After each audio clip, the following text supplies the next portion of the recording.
então, muito boa tarde a todos. Muito obrigado por terem vindo a esta última sessão do 5º Festival Literário de Macau. Uma sessão em que vamos começar por apresentar um livro da autoria de Maria Clementina de Andrade e Silva, um livro chamado Clementina e Macau durante a Guerra, já escolhi o título deste livro. A seguir teremos a entrega de prémios do concurso de contos do último festival e também o lançamento do livro de contos relativo ao 4º Festival Literário de Macau, publicações, como sabem, em português, em inglês e em chinês. Maria Clementina de Andrade e Silva era uma portuguesa, mulher de um oficial de marinha, capitão dos portos em Macau entre 1941 e 1946, portanto veio aqui parar num período complicadíssimo da história desta terra, da história, enfim, da humanidade, e ela fica durante muitos anos com as memórias guardadas desses anos por aqui passou, sendo, no entanto, confrontada o tempo todo com um livro, com uma memória, entretanto, escrita pelo seu marido, que entretanto faleceu, e que viria a ser publicada pelo Instituto Cultural de Macau no princípio dos anos 90. Maria Clementina viveu os mesmos acontecimentos e resolveu, já depois, julgo eu, de 25 de Abril, portanto, se não depois de 25 de Abril, muito perto disso, numa fase de maior distensão da vida política em Portugal, em que a censura, pelo menos, se ainda existia, não era tão atuante, resolveu escrever também a sua memória e, portanto, contar a sua versão sobre os mesmos factos.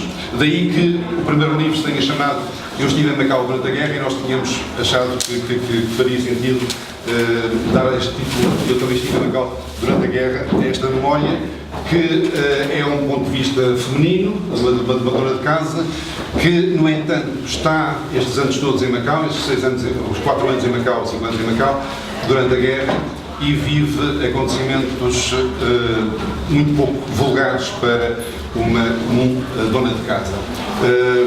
Verdade, ou mito, ou ficção, ou fantasia, enfim, julgo que haverá muitas opiniões sobre isso, depois de se ler este livro. O João Guedes, que está aqui connosco na mesa também, é, como sabem, jornalista da TDM, um investigador da história de Macau, de créditos firmados há muitos anos, que se debruça sobre este tipo de temas. E vai dando a sua opinião sobre a leitura que fez deste livro.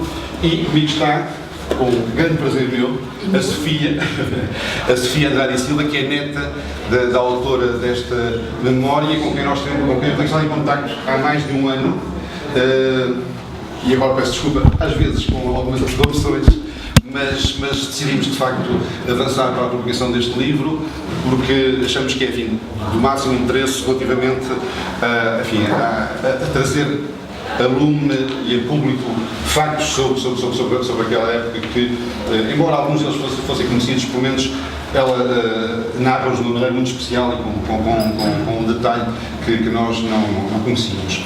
Tudo isto também foi possível graças à Rosa, que aqui está, que foi a primeira pessoa que me deu a conhecer a existência desta memória, e portanto eu, sem prejuízo de voltar a falar um bocadinho sobre o conteúdo deste livro, passaria aqui a palavra à Sofia para nos explicar, em primeiro lugar, como é que foi isto de viver essa relação com uma avó que tinha estado em Macau, que contava histórias de Macau e que um dia resolveu fechar-se para fazer o livro e depois, enfim, a decisão de o publicar. Olá, boa tarde a todos. É um prazer estar aqui. Agradeço ao Festival ter-me convidado. É fantástico ter tido a oportunidade de visitar os sítios que aqui estão descritos.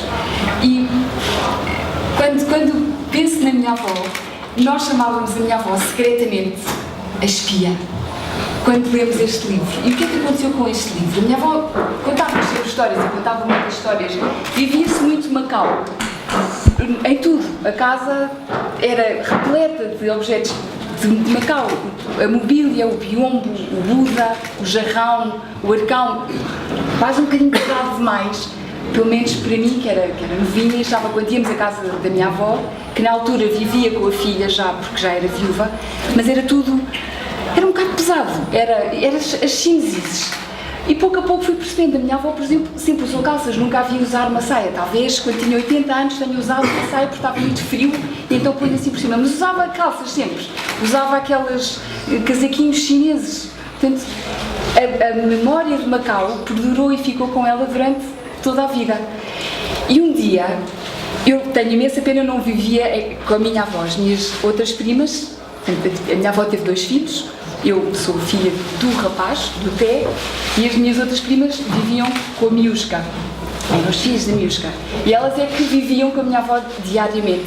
E contam que um dia a minha avó fechou-se no quarto, escreveu furiosamente, como sempre escrevia, porque ela escrevia muitas histórias, assim, relatos, coisas de família, memórias, histórias para a Sofia. Eu tenho uma história contada para mim, de propósito, que ela inventou. Eu gostava de música e ela inventou que eu estava a escrever uma música fantástica na praia e depois vinha a ser famosíssima.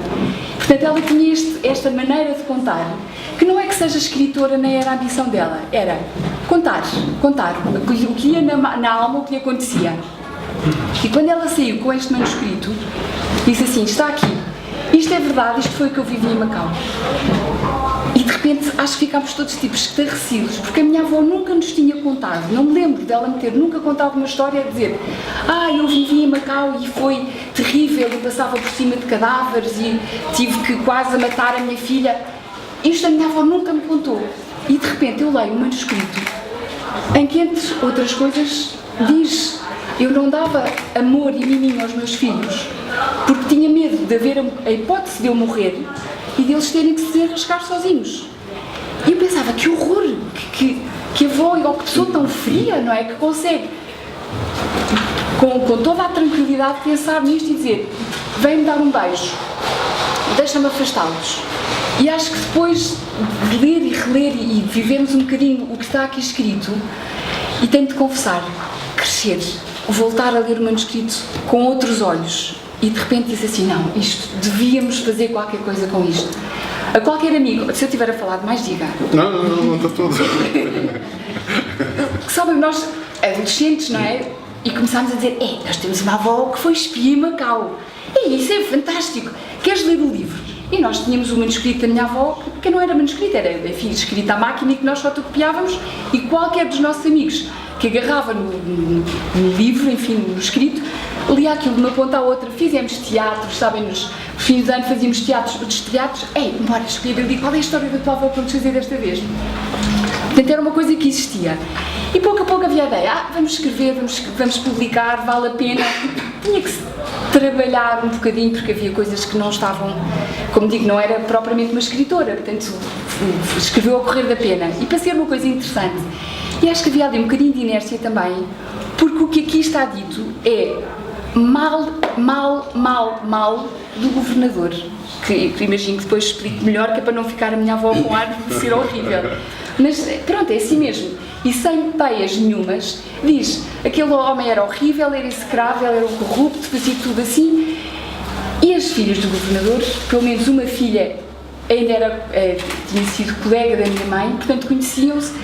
E era muito incómodo publicar uma coisa ainda com uma relação, pronto, ainda era muito perto. E foi sempre adiante. Até que um dia a Rosa, que é amiga, disse, Sofia, não é que o teu avô escreveu e precisava, importas-te me emprestar, porque eu estou com esta ideia de propor a ideia de fazer um filme sobre o livro do teu avô. E aí eu disse, olha Rosa, desculpa, mas se tu queres fazer um filme giro sobre Macau e sobre aquela época, não vais escrever sobre o livro do meu avô, vais escrever sobre o livro da minha avó. Ao que a Rosa disse, mas o livro da tua avó, o que é isso? Nunca ouvi falar do livro. Não existe o livro, mas aqui está. E passei à Rosa o escrito da minha avó. E a Rosa veio a Macau, falou com o Ricardo e pronto, e assim foi lançada pronto, aqui está o resultado fantástico. Não sei, Rosa, talvez seja bom para as pessoas terem ideias, talvez fazer uma leitura de um pequeno excerto do livro. Está aqui este selecionado. E depois então falamos dos seus livros, não é? Isto é da primeira pessoa e ela diz o seguinte: levávamos uma vida muito íntima. Vivíamos na capitania, no mesmo piso em que o António tinha o seu gabinete. Nunca vivemos tão juntos. havia perigos sempre iminentes, mas habituámos a não pensar neles. Quando chegavam, e eram muitas vezes, enfrentávamos-los. Nas noites de alerta, em que o António tinha que ir para o quartel-general, eu ficava só com as crianças. Se alguma coisa lá e fica, no caso de te veres perdida e a quereres utilizar. Foi-se embora. A situação era tão terrível que me negava a pensar nela. Fui buscar os pequenos para a minha cama. Entreguei-me a Deus nas minhas orações, como tantas vezes acontecera. Deitavam-nos vestidos, os valores atados num lenço. O Té, que sempre pedia nessas alturas para dormir descalço, dormiu com os sapatos. Ainda hoje penso que a fé da minha oração foi ouvida. Não pedi mais que resignação, como se o meu Deus estivesse a meu lado. Adormeci, confiada nele. Ao acordar, pela madrugada, parecia-me um sonho de estar viva, os pequenos ao meu lado, tudo calmo. Já alguém sentiu a felicidade? Eu era feliz e agradecida. À última hora, nunca se soube porquê, os japoneses, já em marcha, tinham recebido ordens de retroceder.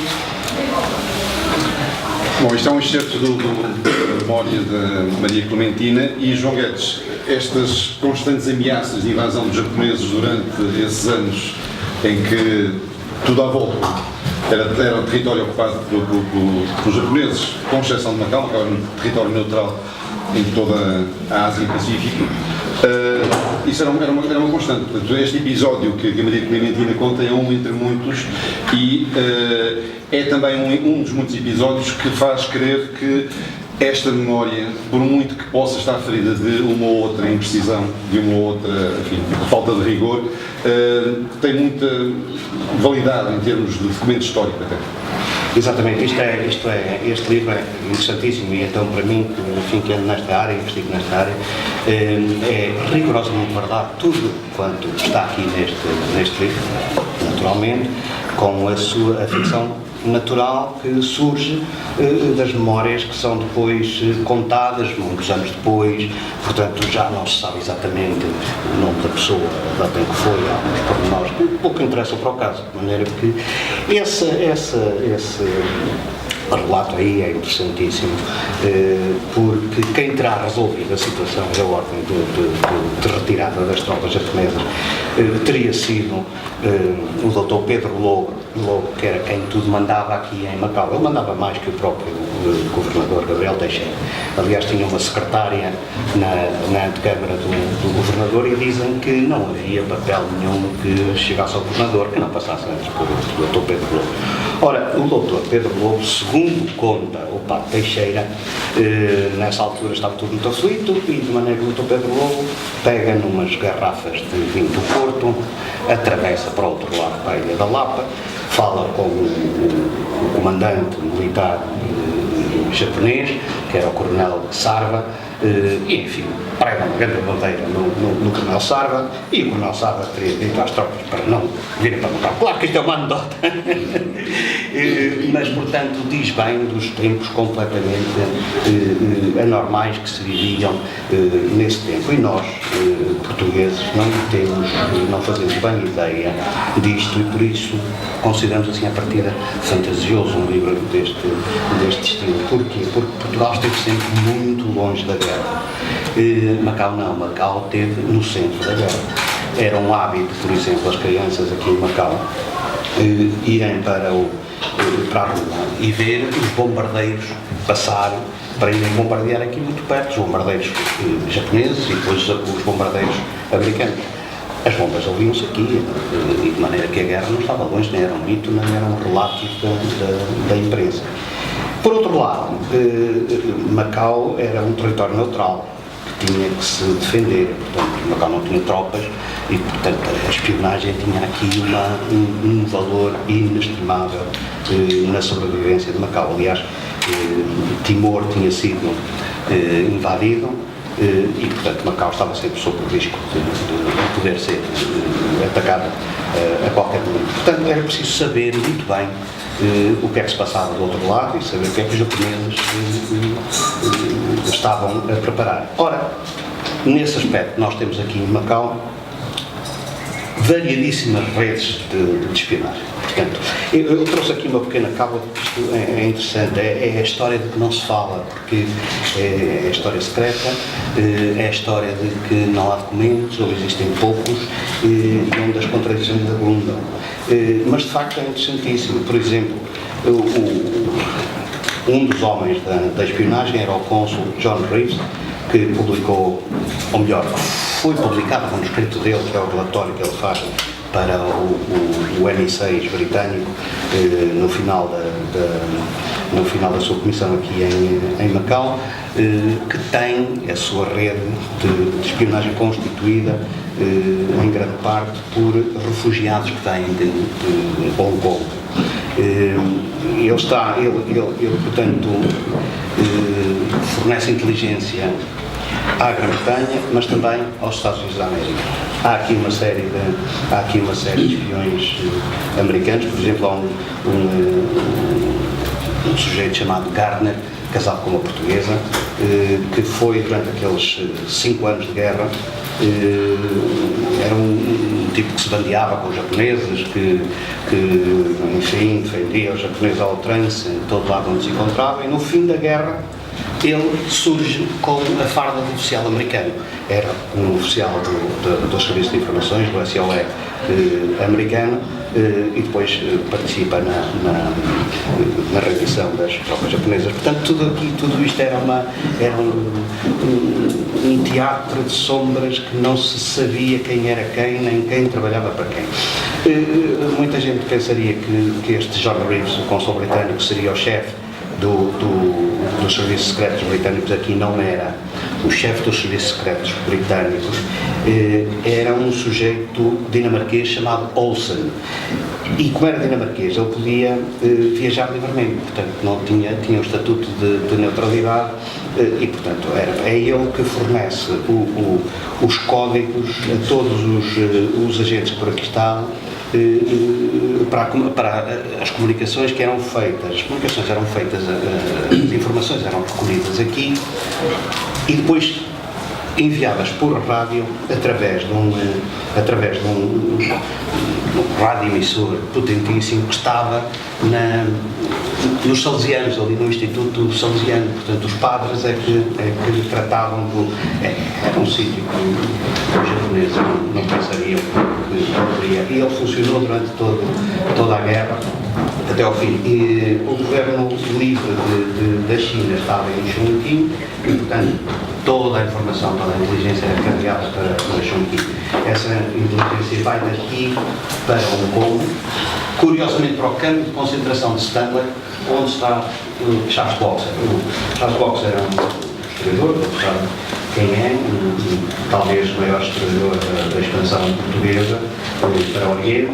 E é um homem que é preso ainda antes de começar o conflito, antes da ocupação do Hong Kong, e é ele que no próprio campo de concentração recolhe a informação, trata e consegue enviá-la para Chongqing através de uma outra organização secreta que era a chamada Coluna do Rio do Leste, que era constituída quase toda por comunistas, e que tinha vários pontos de entrega, uma espécie de estafeta, que levavam essas mensagens para a nossa cultura para Chongqing. Depois, o principal agente dos serviços secretos britânicos aqui, quem controlava, não era um homem, mas sim uma senhora também, que era a senhora Joy Wilson, que era de Hong Kong, que era do Special Intelligence Service, e era mulher com um superintendente da polícia de Hong Kong, que estava também encarnado na situação. Depois tínhamos outro, que era o administrador da SANTA, ou da Universidade Nacional, que era o Sr. Fletcher, bem conhecido, aqui fazia os jornais da Universidade, etc. Outros, o Charles Boxer, já falei, e depois havia o Sir Lindsay Wright. O Sir Lindsay Wright, que é também médico, australiano,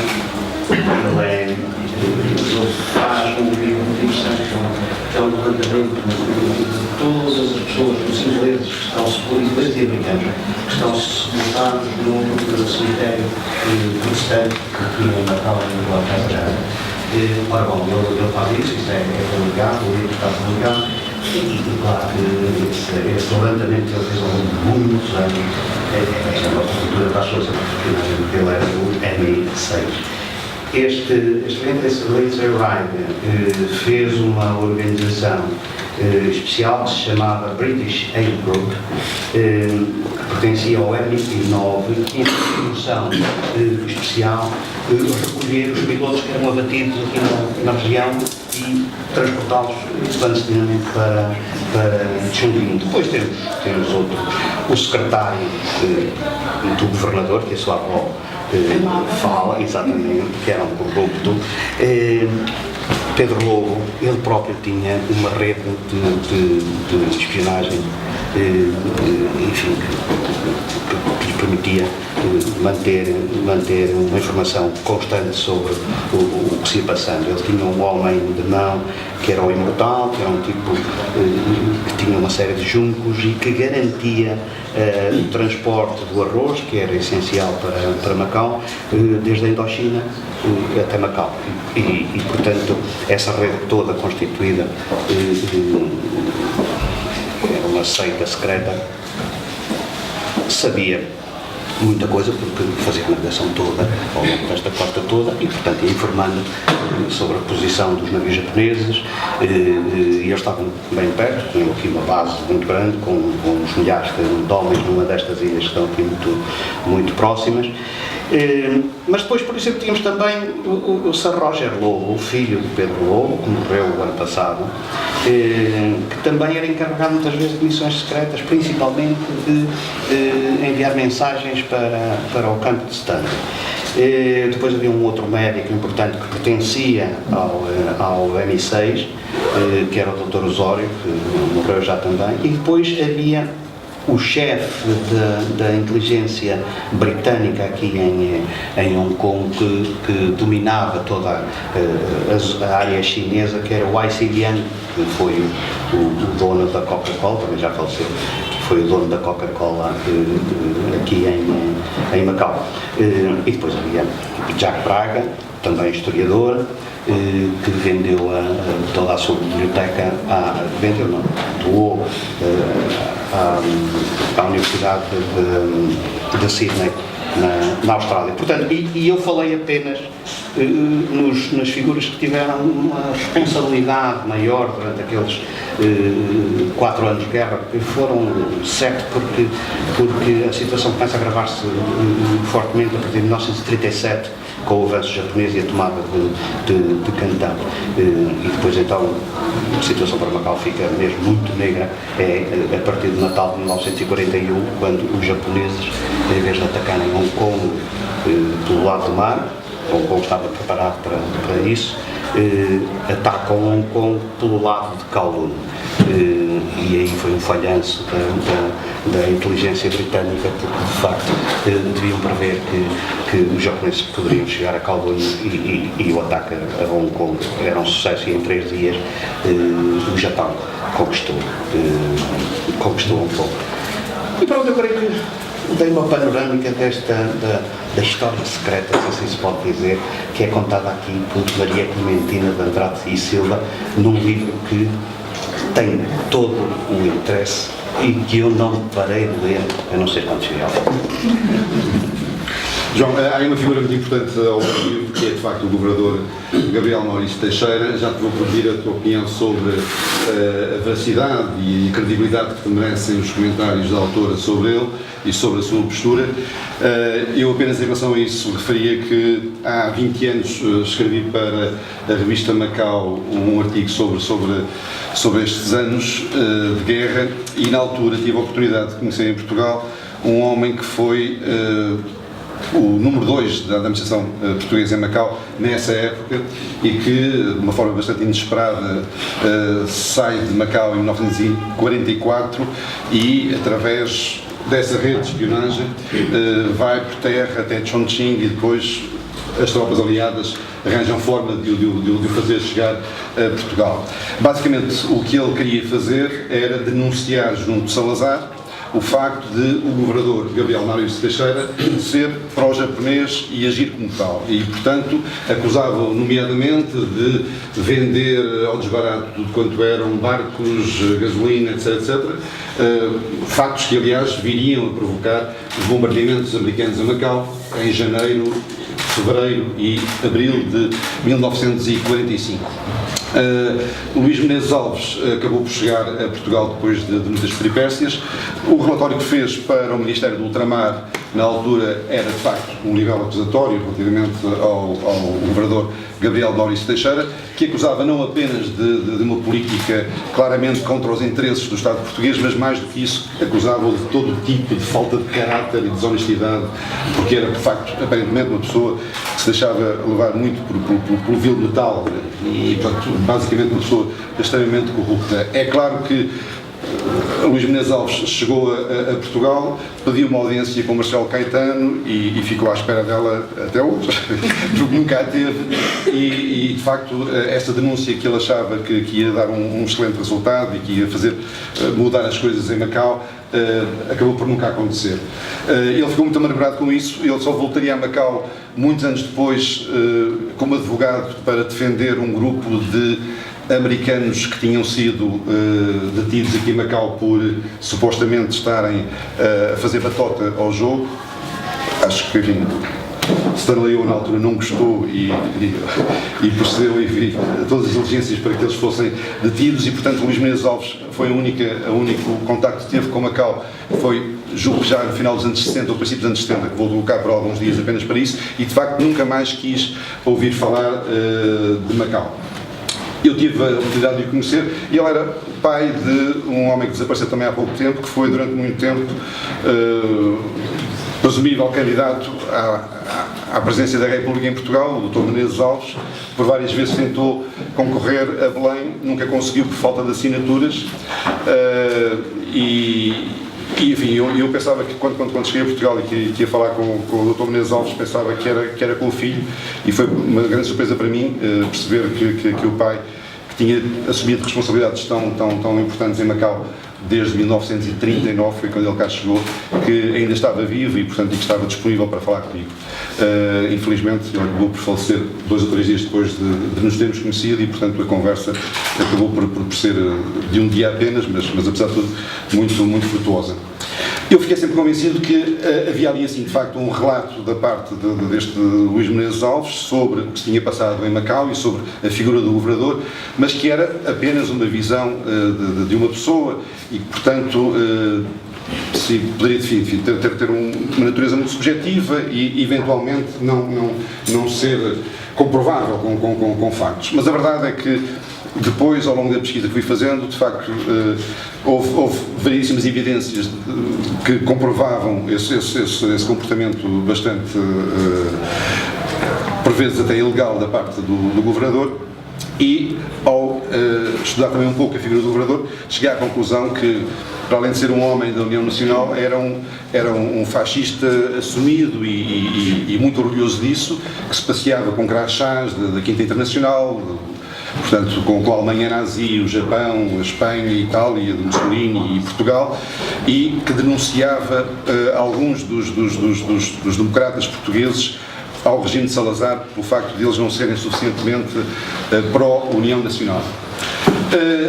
Agora, com esta memória da avó da Sofia, cheguei à conclusão, eu achava que esta memória, que por um lado ia comprovar um pouco essa visão um pouco muito negativa sobre a atuação do governador Gabriel Maurício Teixeira, seria eventualmente fruto do facto de serem pessoas que se relacionavam bem. Mas a verdade é que há um excerto deste livro em que é referida a figura do Luís Menezes Alves e não é referida de uma maneira muito simpática, porque diz que fugiu de Macau não por estas razões mais nobres da denúncia que havia que fazer do estado de coisas que viveu aqui em Macau, mas sim pelo facto de se ter metido com uma mulher casada e ter levado uma sova do marido. Por acaso, na altura, contaram-me esse episódio e contaram também que ele teria sido ameaçado com uma arma de fogo e que isso terá feito apressar a sua partida. A verdade é que, enfim, com este excerto, julgo que fica um pouco mais claro que não existiria aqui um conluio, digamos, ou pelo menos não eram pessoas tão próximas assim, que permitisse pensar que era uma facção que tinha esta opinião sobre o governador, mas sim, enfim, uma série de pessoas que de facto se sentiam muito mal com o comportamento do governador. Houve depois também, a propósito da rapto na altura, do funcionário do jogo, Futaquiano, que foi raptado por uma quadrilha de criminosos com vários agentes da polícia e comandantes da polícia envolvidos naquilo que depois originou o julgamento do século, até ao julgamento do Panacói, já em 98, mas na altura também ficou claro, através desse julgamento e através dos factos que foram reproduzidos nesse julgamento, que toda a chefia das polícias e muito próximo ao mais alto nível do próprio gabinete do governador, que estavam envolvidos em negócios muito escuros. Mas isso, o João, voltava a dar para falar. É curioso porque nisso está envolvido um comissário da polícia local, portanto ao mais alto nível, que é julgado, é condenado e depois uma interferência direta de Salazar obriga à sua libertação. O Tribunal da Relação de Moçambique, na altura, Moçambique era a relação de Macau, e de maneira que o Salazar pressiona diretamente os juízes da Relação de Moçambique e ele é libertado. Quanto ao governador Maurício Teixeira, ele de facto ele foi um jovem tenente do 28 de maio, portanto suponho que com um orgulho desmedido para pôr ordem no país, e portanto ele olhava de cima para toda a gente, porque enfim, ele era o vencedor da Revolução. E vem para Macau e mantém esse ar sobranceiro. É muito curioso porque a maioria, até pela lista de espiões pró-britânicos que se encontra aqui, Macau estava de facto com os aliados. E estava com os aliados por diversíssimas razões, porque Hong Kong era colónia britânica, porque havia ligações muito grandes, muitas famílias aos Estados Unidos, ao Canadá, à Austrália, e portanto era natural que isso fosse assim. No entanto, no fim da guerra, há um relatório do general Tai Li, que era o comandante dos serviços secretos chineses, que diz que exige a retirada do governador Gabriel Maurício Teixeira pela ajuda ostensiva que ele dá durante aqueles anos de guerra aos japoneses. E de facto, o que aconteceu aqui em Macau foi muito simples. Por exemplo, os canhões que guarneciam a Fortaleza do Monte, que não eram aqueles que lá estão hoje, esses foi os que se salvaram, os canhões de ferro foram todos vendidos aos japoneses por uma empresa que era propriedade do Pedro Lobo, que era o secretário do governador. Os candeeiros de iluminação pública foram retirados e vendidos aos japoneses. Todos os barcos, ou quase todos, foram também entregues aos japoneses, nomeadamente os barcos da Marinha de Guerra, nomeadamente a lancha canoneira Macau, que tinha sido construída em Inglaterra em 1910 e que era o orgulho da Marinha de Macau, foi vendida aos japoneses. Portanto, havia uma clara... E esses negócios envolviam milhões, portanto, davam tanto como hoje dará um ano de jogo ou mais. E de maneira que Gabriel Maurício Teixeira colabora nessa venda humilhante, porque poderia ter havido outras maneiras de salvar a situação, e por isso as suspeições mantêm-se, e daí o que é referido aqui também, a tentativa de destituir o governador Gabriel Maurício Teixeira e substituí-lo pelo almirante Andrade e Silva, que se recusou porque era um militar e claro não podia, apesar de toda a sua rivalidade com Gabriel Maurício Teixeira, Não havendo perguntas, agradeço a vossa atenção, agradeço à Sofia por ter vindo aqui a Macau para falar-nos um pouco das aventuras da sua avó e ter-nos permitido fazer publicar este livro, e ao João pelo contributo. Gostei muito de estar aqui. Sempre preciso. Muito obrigado, e a seguir então a apresentação dos livros de contos.